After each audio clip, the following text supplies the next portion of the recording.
친히 하는 말이더라. 우리는 지난 수천 년 동안 하루도 쉬지 않고 하나님과 커다란 전쟁을 치러왔다. 우리는 아담과 하와를 유혹하는 데 성공하였고 가인을 통하여 아벨을 죽이는 데도 성공하였다. 유대인들의 신앙을 바짝 메마른 율법주의로 전락시켜버림으로써 하나님의 사랑과 말씀을 가려는 데 성공하였고 예수를 십자가에 못 박아 죽였다. 12제자들로 인하여 복음의 능력이 나타나자 잠시 우리가 수세에 몰리는 듯했지만 거기에 굴하지 않고 그리스도인들을 받게 하였다. 그러나 원년극장에서 한 사람을 죽였을 때 10사람이 그리스도인이 되는 것을 보면서 우리는 급히 전략을 수정하였다. 받게 되신 자유와 풍요였다. 그 작전은 대성공이었다. 교회가 재물과 탐욕에 빠져있는 동안 가짜 복음과 거짓 교리들을 넣어서 진리를 제거하는 데 크게 성공하였다. 돌이켜보건대 중세는 참으로 우리 마귀들의 전성기였다. 1000년의 긴 종교 암흑 시대가 끝나가느라 펴진 루터의 개혁 운동으로 최고의 위기가 왔었다. 그러나 우리는 교단과 교리주의에 빠지도록 유도하여 그 위기를 극복하였다. 이제 우리는 마지막 시대에 돌입하였다.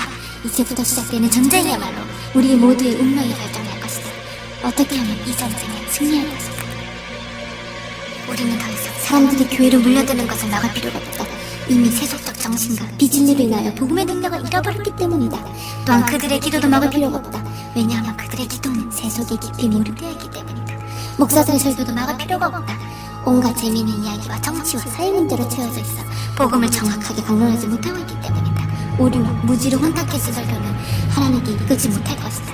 내가 이 마지막 시대에 너희들에게 명령하고 싶은 것은 매우 간단하다. 자신이 구원받았다고 스스로 믿도록 해놓고 그들의 시간을 사소한 일로 바쁘게 만들면 된다. 돈과 명예를 쫓는 일에 집중하게 하고 지출을 늘리도록 하라. 그러면 그들의 마음과 삶은 불신자와 별다른 차이가 보이지 않을 것이다. 행복은 물질의 풍요에서 온다고 믿게 하고 아내들의 사치심을 부추겨서 남편들로 하루에 적어도 10시간 이상 일하도록 만들고 일주일에 7일을 일해도 시간이 부족하다고 느끼도록 하여라. 가족의 행복과 안락한 노후를 위해서 오직 돈을 많이 벌어야 한다는 생각을 집어넣어라.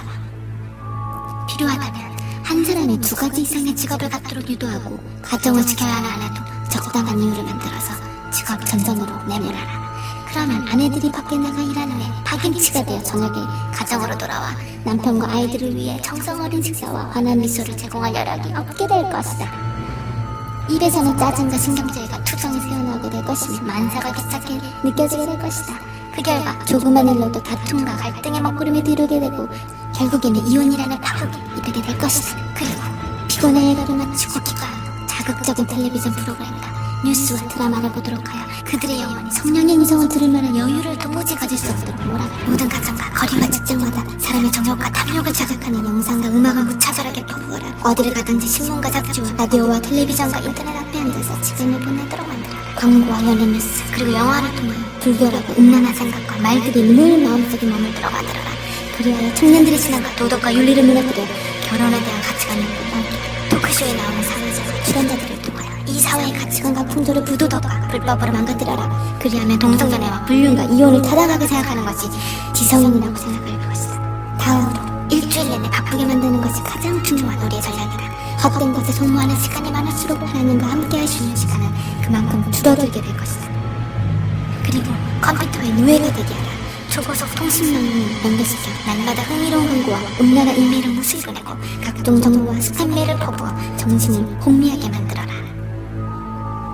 또한 모든 사람들이 휴대폰을 갖고 다니는 풍조를 유행시켜서 마음과 정신이 고요한 가운데 하나님의 은혜를 구할 여유를 전혀 두지 마라.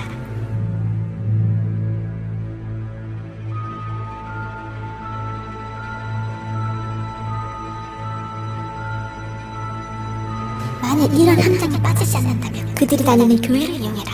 교인들 사이에 불화와 다툼이 멈추지 않도록 하여 영성훈련과 제자훈련을 한다 할지라도 하나님과의 개인적인 관계가 맺어지지 않도록 만들어야 한다.